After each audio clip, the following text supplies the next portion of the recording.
നമസ്കാരം. നമ്മളിന്ന് സംസാരിക്കാൻ പോകുന്ന വിഷയം ആറ്റുകാൽ പൊങ്കാലയെ പറ്റിയാണ്. ഞാൻ രാജലക്ഷ്മി തമ്പാൻപടം. അതായത് ആറ്റുകാൽ പൊങ്കാല നമ്മളെല്ലാവരും കേൾക്കുന്നതാണ്. ആറ്റുകാൽ പൊങ്കാല എന്ന് പറഞ്ഞാൽ ഭയങ്കര വിശേഷപ്പെട്ടൊരു ദിവസമാണ്. ഈ ആറ്റുകാൽ പൊങ്കാലയ്ക്ക് ചടങ്ങുകൾ കുറച്ചുണ്ട്. 10 ദിവസത്തെ പരിപാടിയാണ്. 9ാമത്തെ ദിവസമാണ് നമ്മൾ പൊങ്കാലയിടുന്നത്. ആറ്റുകാൽ പൊങ്കാലയിടുന്നത്. പൊങ്കാലയിടുന്നതിന് ഈ 10 ദിവസവും നമ്മൾ ശരിക്കും വ്രതമെടുക്കണം. ശബരിമലയ്ക്ക് പോകുന്ന മാതിരി വ്രതമെടുക്കണം. അതായത് സസ്യാഹാരം കഴിക്കുക, ബ്രഹ്മചര്യം പാലിക്കുക, ഇതെന്തായാലും വേണം. ഇതിന് സാധിക്കാത്തവർ ഒരു 3 ദിവസം മുമ്പെങ്കിലും വ്രതങ്ങൾ അനുഷ്ഠിക്കേണ്ടതാണ്. എങ്കിലേ അതിന് ഫലപ്രാപ്തിയുള്ളൂ. ആറ്റുകാൽ പൊങ്കാല എന്ന് പറയുമ്പോൾ കൊടുങ്ങല്ലൂരിൽ നിന്നാണ് ഇതിൻ്റെ ആവിർഭാവം. കൊടുങ്ങല്ലൂർ അമ്മയെപ്പറ്റി നമുക്ക് കേട്ടിട്ടുണ്ടാവും. നമ്മുടെ ഇവിടുത്തുകാർക്ക് ഏറ്റവും പ്രധാനപ്പെട്ട അമ്പലമാണ് കൊടുങ്ങല്ലൂർ.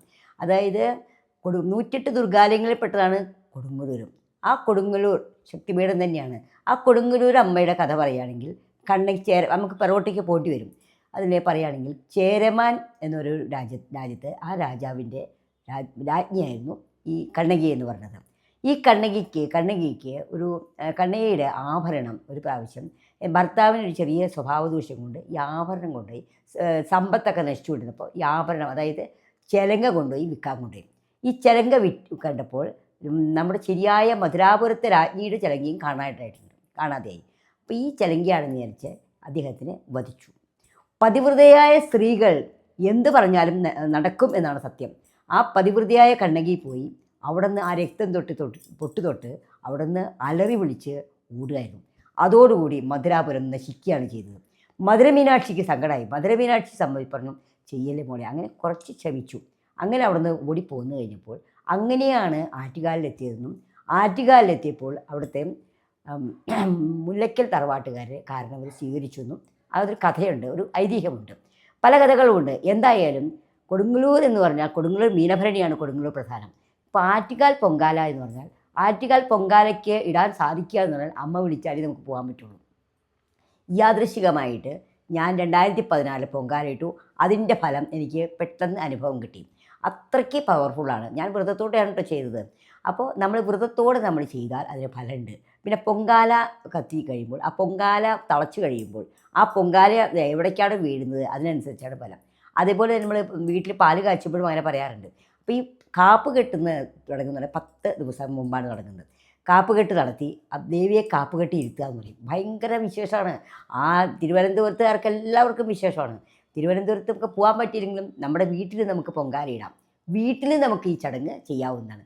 വീട്ടിൽ പൊങ്കാലയിടണമെങ്കിലും ഇതേപോലെ വൃത്തിയും വേണം. മുറ്റത്ത് കിഴക്കോട്ട് തിരിഞ്ഞിരുന്ന് സൂര്യഭഗവാനെ നോക്കിയാണ് നമ്മൾ പൊങ്കാലയിടുന്നത്. നമ്മൾ എവിടേക്ക് വീട് ദർശനം എവിടെയായാലും ശരി കിഴക്കോട്ട് തിരിഞ്ഞ് സൂര്യഭഗവാനെ നോക്കിയാണ് നമ്മൾ പൊങ്കാലയിടുക.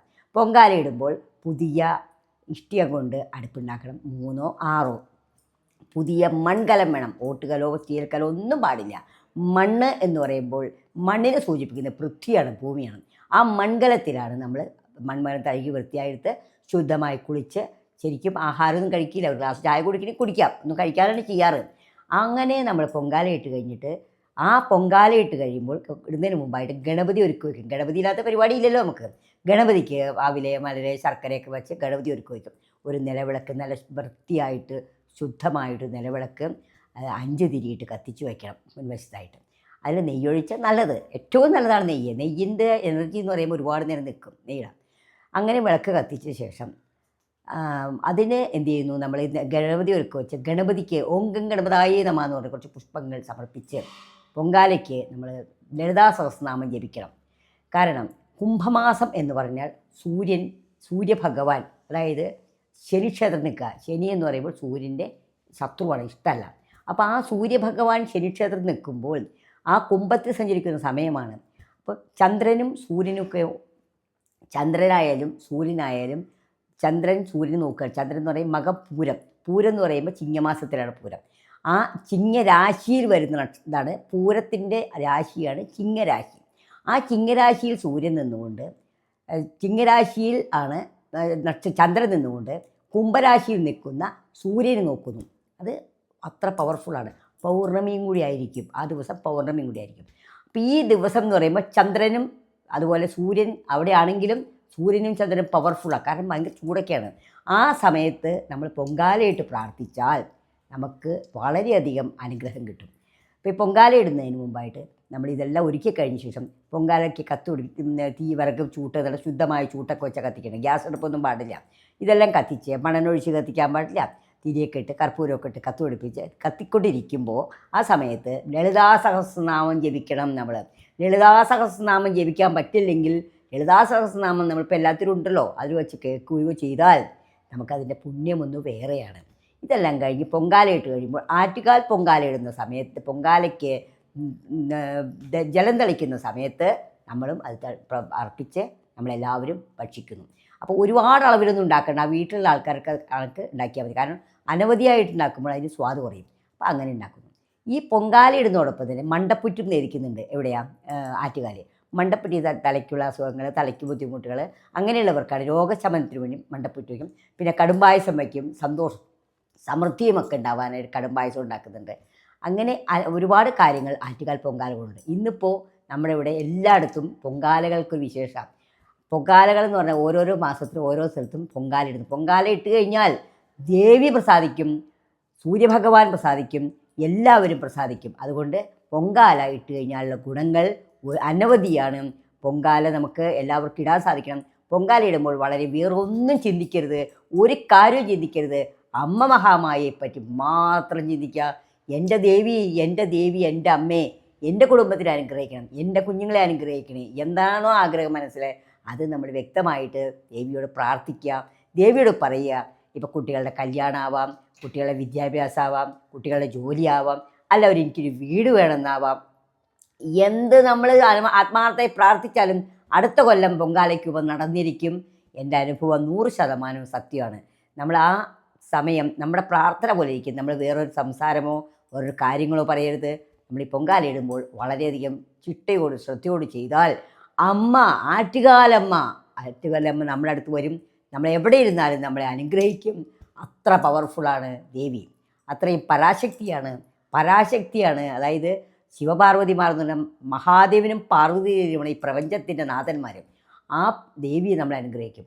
അപ്പോൾ ഈ പഞ്ചഭൂതങ്ങൾ അവിടെ വരുന്നുണ്ട്. കാരണം ജലമുണ്ട്, മൺകലമുണ്ട്, തീ കത്തുന്നുണ്ട്.